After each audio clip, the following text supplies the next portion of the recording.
d'abord mes excuses pour le retard. Ah bah mon petit loup, c'est maman qui parle. Il faut que tu sois patient, d'accord? Du coup, oui, je suis docteur en hydrogéomorphologie. Alors, pour faire plus simple, il y a des docteurs pour les humains et moi, je suis docteur pour les rivières. Voilà. Alors, en introduction, assez rapidement, je vais vous dire 2-3 idées un peu fortes, mais qui me semblent essentielles. Après, je vais essayer de vous expliquer. Je n'avais pas reconnu Benjamin. Essayer de vous expliquer un peu comment ça fonctionne une rivière, parce que mieux on comprend comment ça fonctionne et plus on arrivera à en prendre soin. Et puis l'idée après c'est d'essayer de répondre à toutes vos questions, hein, même si pas la science infuse, mais on va essayer de répondre aux questions que vous pouvez vous poser. Alors la première idée qu'il faut bien avoir à l'esprit, c'est la quantité d'eau qu'on a sur la Terre. Hein. La Terre c'est la planète bleue, vous le savez tous, sauf que sur cette planète bleue c'est 98% d'eau salée. Donc le reste c'est 2% d'eau douce, et nous on ne boit pas de l'eau salée, malheureusement on boit que de l'eau douce, et c'est sur ces 2% d'eau douce, elle est majoritairement sous forme de glace, donc pas mobilisable pour pouvoir avoir de l'eau au robinet. Donc dans ces 2%, il nous reste que 0, et quelques pourcents d'eau dans nos rivières qui sont potentiellement, ou dans les nappes, qui sont potentiellement exploitables pour pouvoir avoir de l'eau au robinet. Donc ça vous dit un peu pourquoi aussi on s'intéresse autant que ça aux rivières, parce que finalement, si nos rivières elles sont pas en bon état, si elles n'ont pas une bonne qualité d'eau, après quand vous allez ouvrir votre robinet, ça risque de pas être très bon non plus. Donc ça c'est la première idée un peu importante. La deuxième idée en introduction, c'est qu'on a des rivières qui sont propriété de l'État, mais on a des rivières, la plupart des rivières en France sont propriété des riverains. Hein. On dit qu'on a des rivières domaniales, donc là c'est l'État qui s'en charge. Et on a des rivières non domaniales, donc là, c'est le riverain qui doit s'en charger, qui en a une responsabilité. Il faut savoir que dans l'Aube, uniquement la Seine depuis Méry-sur-Seine et la rivière Aube depuis Brienne-la-Vieille sont domaniales. Tout le reste, ça appartient à des privés, à vous et moi. Enfin, si vous avez la chance d'avoir une rivière au bout de votre terrain, il faut savoir que vous en êtes en partie et en grande partie responsable. Donc ça, c'est une première idée. Mais j'attirerai votre attention que finalement, on est tous responsables. Parce que l'eau, c'est par définition le bien commun de la nation.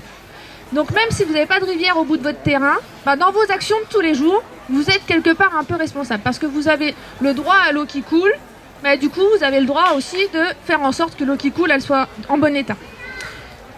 La dernière idée en introduction, ce serait de vous dire, ça va peut-être être un peu choquant, mais les rivières, elles étaient là avant nous. Et elles seront là après nous. Et nous, en tant qu'hommes, on est entre guillemets que de passage sur la planète.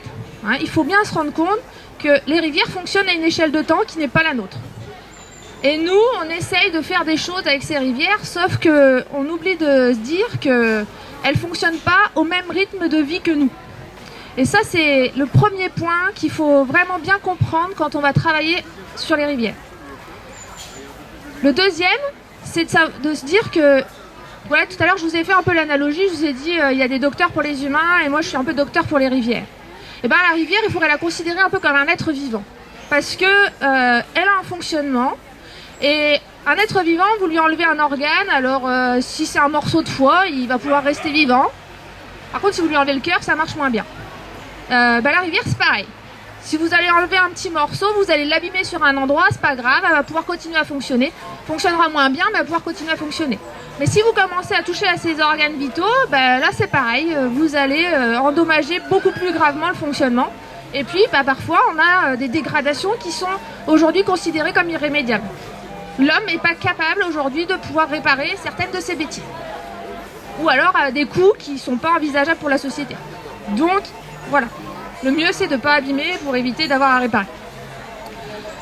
Alors, ce que je voudrais vous dire, donc c'est un peu plutôt vous expliquer comment ça fonctionne la rivière pour que quand vous la regardiez, la prochaine fois que vous irez la voir, vous la regardiez un peu différemment.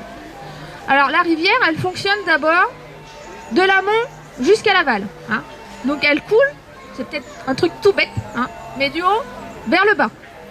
Elle prend sa source à un endroit, mais il ne faut pas oublier qu'elle se jette aussi à un autre. Et que cet autre endroit, il est parfois très loin.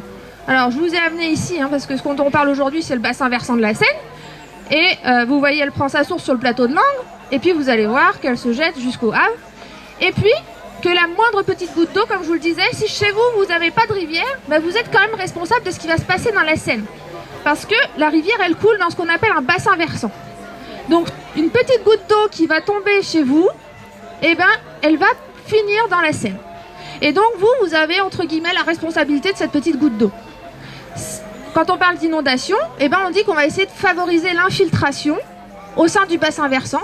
Donc, si vous avez bitumé votre cours, eh ben, la petite goutte d'eau, elle va rester.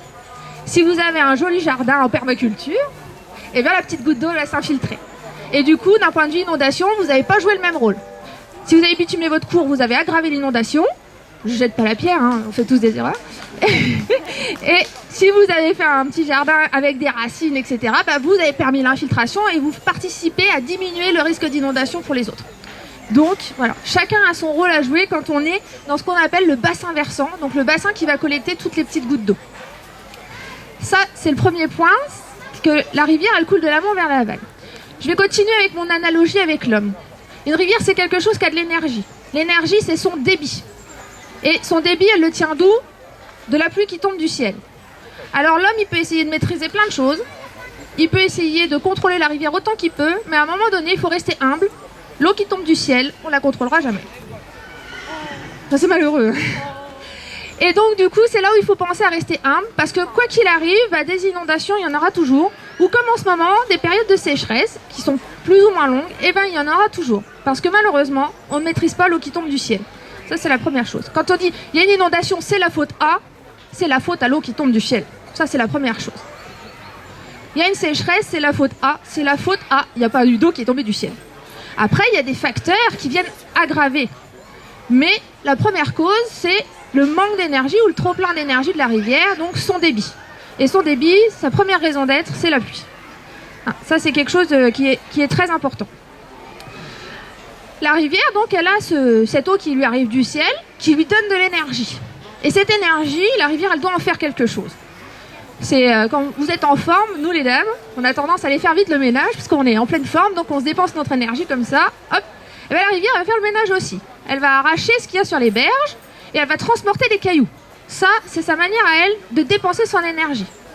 C'est quand les fois, les gens ils se disent « Ah bah mince, la rivière au bout de mon jardin, elle a arraché la berge. » Bah oui, elle avait trop plein d'énergie et elle l'a dépensée. C'est son mode de fonctionnement, de l'amont vers l'aval. Elle va travailler sur les berges, elle va arracher les sédiments qui sont dans les berges pour pouvoir les transporter, parce que c'est sa manière à elle de dépenser son énergie. Et si jamais elle ne peut pas le faire à un endroit parce que quelqu'un aura mis une protection de berge, alors il y a des endroits, on ne va pas dire, voilà, c'est utile. Hein. Si on a une route qui traverse et qu'il y a un pont, il faut protéger parce que sinon tous les 4 matins, on est obligé de reconstruire le pont. Donc, mais à cet endroit-là, la rivière ne peut pas dépenser son énergie. Donc si elle ne le dépense pas là, elle va aller le dépenser ailleurs. Donc ça, il faut y penser. Quand on va commencer à travailler sur la rivière, dès qu'on va la bloquer quelque part, si elle ne peut pas dépenser son énergie, l'énergie, je vous ai dit, on n'y peut rien. C'est lié à la pluie qui tombe du ciel, à la pente, enfin, à d'autres facteurs encore, mais c'est essentiellement lié à ça. Donc on ne peut pas y faire grand-chose. Donc ça veut dire que dès lors qu'on va commencer à coincer la rivière avec un aménagement, il faut penser que cette énergie, elle l'a toujours et elle va la dépenser ailleurs. Voilà. Une rivière, c'est mobile, ça bouge. Et donc de l'amont vers l'aval, bah, ça va creuser. Ça va creuser sur le fond, ça va creuser sur les berges. Et ça va se déplacer comme ça, tout doucement, au fur et à mesure du temps. Donc ça va faire ce qu'on appelle des méandres, ça va faire des zigzags, comme ça, gentiment, de l'amont vers l'aval, plus ou moins fortement. Et alors, on parle là des petits cailloux qu'elle transporte. Et pourquoi c'est important d'avoir cette idée que quand on est ici, on a une influence jusqu'à tout ce qui se passe au Havre, c'est que le petit caillou qui est ici, lui continue sa vie, la rivière le transporte, et son but de ce petit caillou, c'est d'aller nourrir les plages. Et vous avez sans doute entendu parler qu'on se plaint qu'il n'y a plus assez de sable sur les plages. Ah oui, mais il faut que les petits cailloux, ils puissent descendre de chez nous jusqu'à chez eux. Sauf qu'aujourd'hui, on a construit des barrages. Alors pareil, on n'est pas là pour jeter la pierre au barrage, mais vous comprenez bien que pour le petit caillou qui veut descendre, plus il a d'obstacles à franchir, plus c'est compliqué d'arriver jusqu'à la plage. Donc, il faut trouver des systèmes pour pouvoir ménager la chèvre et le chou, pouvoir avoir des barrages parce qu'on en a besoin, parce qu'aujourd'hui on parle d'électricité, d'énergie renouvelable, et donc l'hydroélectricité, ça en fait partie, sauf que si on met un barrage à travers la rivière, le petit caillou ne descend plus. Donc, il faut pouvoir avoir des aménagements, c'est faisable, qui permettent aux cailloux de pouvoir faire tout le cycle de l'amont jusqu'à l'aval. Et ensuite, en faisant ça, la rivière, donc quand elle creuse et qu'elle dépose, elle crée ce qu'on appelle des habitats. Et qui dit habitat, dit habitant.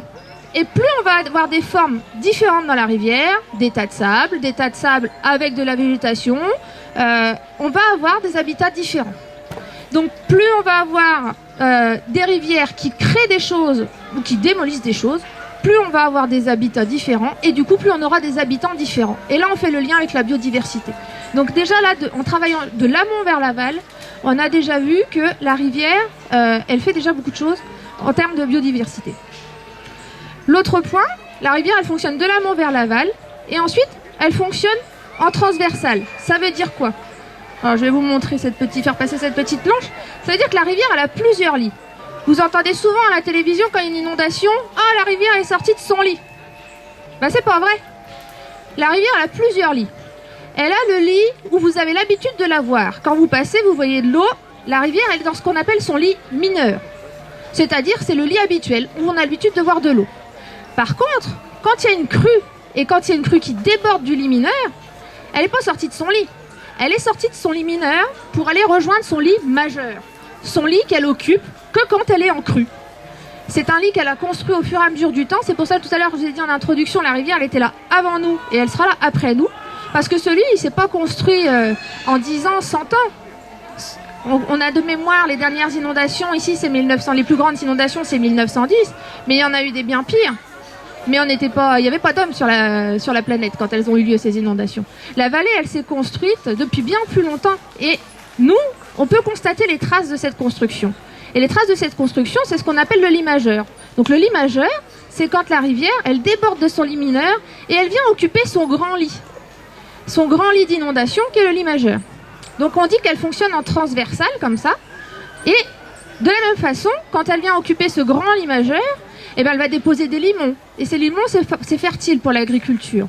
Elle va aussi abîmer des choses et construire d'autres milieux. Vous avez vu aussi que parfois, quand la crue elle arrive, ça monte doucement, puis il y a des zones qui sont en eau alors que la rivière, elle déborde pas. Là, on va parler de ce qu'on appelle des remontées de nappe. Et là, on a des milieux qui sont très humides. Et vous n'êtes pas sans savoir que les zones humides, c'est les endroits les plus riches en biodiversité. Donc, on a là des milieux qui sont liés avec le fonctionnement de la rivière, qui sont extrêmement riches en biodiversité. Ces zones humides, c'est des éponges. Et du coup, à la fois, elles peuvent stocker l'eau quand la crue arrive. C'est là où l'eau elle va se mettre en premier. Et du coup, ça permet de temporiser l'inondation. Mais c'est aussi là où ça va se vidanger tout doucement, pour que quand on est en période d'étiage, donc c'est-à-dire de sécheresse, un peu comme on a clairement en ce moment, mais là aujourd'hui, là l'éponge elle s'est essorée. Là on est en période où il n'y a plus rien dans les éponges, c'est vraiment très très sec. Mais du coup voilà, tout doucement ça restitue.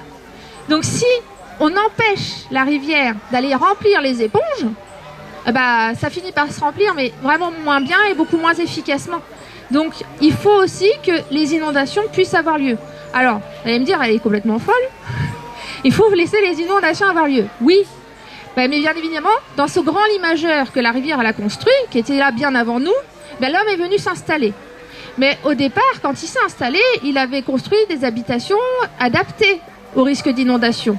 Et puis tout doucement, la confiance gagnant, la pression sur le terrain augmentant, etc., on a eu des enjeux, donc des habitations, des zones industrielles qui se sont venues se mettre dans ces zones-là. Parce que aussi les inondations, et à certaines périodes, elles sont plus rares. C'est le cycle de vie de la rivière. Quand on regarde l'historique des inondations, c'est pas, quand on dit c'est une crue centennale, c'est pas qu'elle arrive une fois, dans les statistiques, elle arrive une fois tous les 100 ans. Mais dans le sud de la France, ils ont pris 2 crues centennales en moins de 2 ans. Donc c'est de la statistique tout ça. La rivière, elle peut avoir de très grandes crues à la suite pendant plusieurs années, et puis plus rien pendant des décennies. Mais son lit, il a gardé les marques de ces crues. Et ça, c'est ce que l'homme il doit observer pour pouvoir se dire, maintenant, je dois réfléchir mes aménagements en fonction d'un fonctionnement qui n'est pas celui qui n'est pas celui de l'homme, l'échelle de l'homme, qui a une échelle de temps beaucoup plus grande. Donc, comme je l'ai dit, elle fonctionne de l'amont vers l'aval, en transversale, avec ses différents lits. Et puis, la dernière dimension, j'ai commencé à l'évoquer un petit peu avec les zones humides, c'est son lien avec la nappe. Il faut savoir qu'en période hivernale, les rivières se remplissent et donc elles viennent alimenter les nappes et elles les rechargent. Et à l'inverse, en période estivale, c'est la nappe qui vient, elle vient soutenir la rivière et elle maintient un certain niveau d'eau dans la rivière pour que la vie puisse continuer. Donc on a ces trois dimensions qu'il faut bien comprendre quand on travaille sur les rivières. Donc après, pour faire le lien un petit peu toujours avec l'homme, l'homme il est venu s'installer dans les vallées et il a un peu considéré, alors au départ il s'est servi de la rivière parce que c'était un atout majeur d'être près de l'eau. Après c'est devenu dans les mentalités un peu une contrainte. Voilà, on n'aime pas bien avoir les pieds dans l'eau quand il y a une inondation. Et puis on râle aussi quand il n'y a pas assez d'eau parce que ça va pas bien non plus. Mais je pense aujourd'hui on est arrivé dans un tournant où il faut considérer la rivière comme un atout. Hein. Mais comme je l'ai dit tout à l'heure, l'eau c'est le bien commun de la nation, donc il faut la considérer comme un atout, mais un atout collectif. La rivière c'est pour tout le monde. Donc je vous ai dit tout à l'heure, c'est les inondations, c'est vrai qu'un agriculteur ça va pas lui faire plaisir d'avoir de l'eau dans son champ, mais quelque part, l'inondation, c'est aussi une fertilisation du champ. Alors c'est vrai que ça tombe plus ou moins bien selon les années, mais une inondation, ça peut être aussi vécu comme quelque chose de positif. La rivière, ça permet la pêche, ça permet l'activité de canoë, ça permet aussi de lutter contre le réchauffement climatique. Je vous fais une petite parenthèse là, mais sur les rivières, il y a ce qu'on appelle la végétation du bord de rivière. La végétation du bord de rivière, c'est la ripisylve. Aujourd'hui, dans notre département et dans d'autres, parce qu'on n'est pas les seuls, il y a la ripisylve, la végétation du bord de la rivière, elle est assez réduite. Il n'y a pas beaucoup d'endroits où elle est bien développée. Avant, on avait des vastes forêts alluviales en Europe et on en a beaucoup moins, voire très peu. C'est vraiment réduit comme peau de chagrin. Or, cette végétation du bord de rivière, elle permet plusieurs choses. Elle permet de réguler les températures, de jouer contre le réchauffement climatique. Elle permet de ralentir les inondations. Elle permet d'avoir des habitats pour avoir de la biodiversité. Donc c'est vraiment un élément essentiel. Une rivière, c'est aussi une voie de communication. On peut la voir comme ça. C'est aussi, là tout à l'heure j'en parlais aussi des enjeux de la production d'hydroélectricité. Mais tout ça, ça doit être compatible aujourd'hui avec les enjeux concernant la biodiversité, les inondations et les étiages. Juste pour finir dans mon long speech, j'ai envie de dire que les enjeux d'aujourd'hui ne sont plus ceux d'hier, parce qu'effectivement, on entend souvent dire « Oui, mais nous, les anciens, ils faisaient comme ça ». Et ils avaient bien raison, parce qu'à l'époque, c'était comme ça sans doute qu'il fallait faire. Mais les enjeux d'hier, c'est plus ceux d'aujourd'hui. Par contre, nos enjeux d'aujourd'hui sont fortement ceux de demain. Voilà.